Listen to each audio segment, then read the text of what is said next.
क्या आपको पता है कि ब्रह्मांड के स्वामी महादेव को पेट पालने के लिए मजदूरी और खेती करनी पड़ी, वो भी इसलिए क्योंकि माता पार्वती ने उन्हें घर से निकाल दिया था।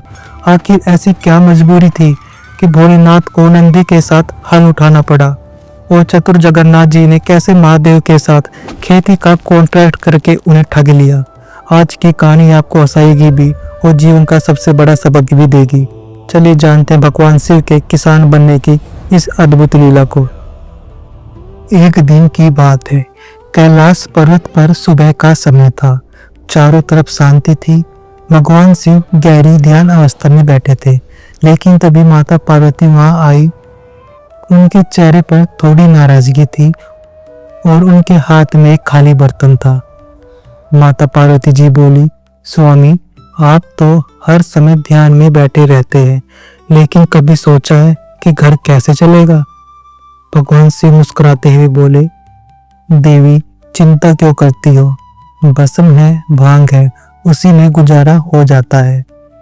यह सुनते ही माता पार्वती जी थोड़ा और नाराज हो गई। उन्होंने कहा, स्वामी, आपको भस्म और भांग से काम चल सकता है, लेकिन घर में बच्चे भी हैं, उन्हें भस्म नहीं, भोजन चाहिए। फिर उन्होंने साफ शब्दों में कहा, आज से आपको कुछ काम करना होगा, चाहे खेती करो या मजदूरी, लेकिन इस बार खाली हाथ घर मत आना। अब भोलेनाथ ठहरे बहुत सरल। उन्होंने तुरंत माता पार्वती की बात मान ली। भगवान शिव अपने प्रिय वाहन नंदी के साथ निकल पड़े। रास्ते में नंदी धीरे से बोली, प्रभु, अगर आप सच में काम करना चाहते हैं तो पुरी में भगवान जगन्नाथ के खेत बहुत बड़े हैं, वहाँ काम मिल सकता है। कुछ समय बाद वे पहुंचे भगवान जगन्नाथ की नगरी। जब शिव जी वहाँ पहुंचे तो जगन्नाथ जी उन्हें देखकर मुस्कुरा दिए। उन्होंने कहा, अरे भोलेनाथ, आप मेरे पास काम मांगने आए हैं, यह तो मेरा सौभाग्य है। लेकिन जगन्नाथ जी बहुत चतुर थे। उन्होंने तुरंत एक शर्त रख दी। जगन्नाथ जी बोले, भोलेनाथ, आप मेरे खेत में खेती कर सकते हैं, लेकिन एक छोटी सी शर्त है। शिव जी बोले, बताइए। जगन्नाथ जी बोले, जब फसल तैयार होगी तो ऊपर का हिस्सा आपका होगा और नीचे का हिस्सा मेरा। भोलेनाथ को यह शर्त बहुत आसान लगी। उन्होंने तुरंत हाँ कह दी। फिर शुरू हुई खेती। भगवान शिव ने खुद हल चलाया, कड़ी धूप में मेहनत की, दिन रात खेत में काम किया। कुछ महीनों बाद फसल तैयार हो गई, लेकिन जब फसल निकली तो पता चला कि वह आलू था। अब समझौते के अनुसार ऊपर के पत्ते शिव जी के और नीचे के आलू जगन्नाथ जी के। जगन्नाथ जी सारे आलू ले गए और शिव जी के हाथ आए सिर्फ हरे पत्ते। शिव जी पत्तों की गठरी लेकर कैलाश पहुंचे। माता पार्वती ने देखा तो हैरान रह गई। उन्होंने कहा, स्वामी, इन पत्तों का क्या करोगी? इनसे रोटी नहीं बनती। फिर उन्होंने समझाया, अगली बार नीचे का हिस्सा मांगना। भोलेनाथ बोले, ठीक है देवी, इस बार ऐसा ही करूंगा। शिव जी फिर से जगन्नाथ जी के पास गए। उन्होंने कहा, इस बार मैं नीचे का हिस्सा लूंगा।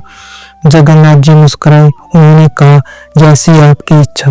लेकिन इस बार उन्होंने खेत में बाजरा बो दिया। जब फसल तैयार हुई तो ऊपर अनाज की बालियां थी और नीचे सिर्फ जड़ें और डंडियां।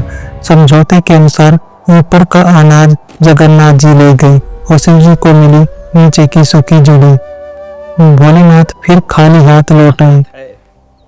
अब पार्वती जी को थोड़ी हंसी आने लगी। उन्होंने कहा, स्वामी, इस बार ऊपर और नीचे दोनों का मांग लेना। भोलेनाथ जी फिर जगन्नाथ जी के पास गए। उन्होंने कहा, इस बार ऊपर नीचे दोनों मेरा होगा। जगन्नाथ जी फिर मुस्कुराए, लेकिन इस बार उन्होंने खेत में मक्का बो दिया। जब फसल तैयार हुई तो मक्के के भुट्टे बीच में थे। जगन्नाथ जी ने बीच के भुट्टे रख लिए और शिव जी को दे दिए ऊपर के पत्ते और नीचे की जड़ें। तीसरी बार जब भगवान से खाली हाथ लौटे तो माता पार्वती हंसने लगी। स्वामी, आप सच में बहुत भोले हो। तभी अचानक वहां भगवान जगन्नाथ जी प्रकट हुए। उन्होंने मुस्कुराकर कहा, देवी, यह सब एक लीला थी।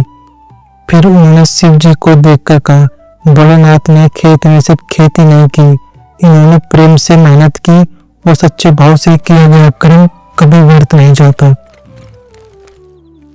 दोस्तों, इस कहानी का संदेश बहुत गहरा है। जीवन में कोई भी छोटा काम नहीं होता और परिवार सिर्फ धन से नहीं चलता। परिवार चलता है प्रेम से, जिम्मेदारी से और एक दूसरे के साथ भाव को समझने से। महादेव ने इस लीला के माध्यम से हमें सिखाया है कि मेहनत से किया गया हर काम भगवान की पूजा के समान होता है। अब अगर आपको महादेव और जगन्नाथ जी की यह अनोखी लीला पसंद आई हो तो कमेंट में जरूर लिखें। हर हर महादेव, जय जगन्नाथ।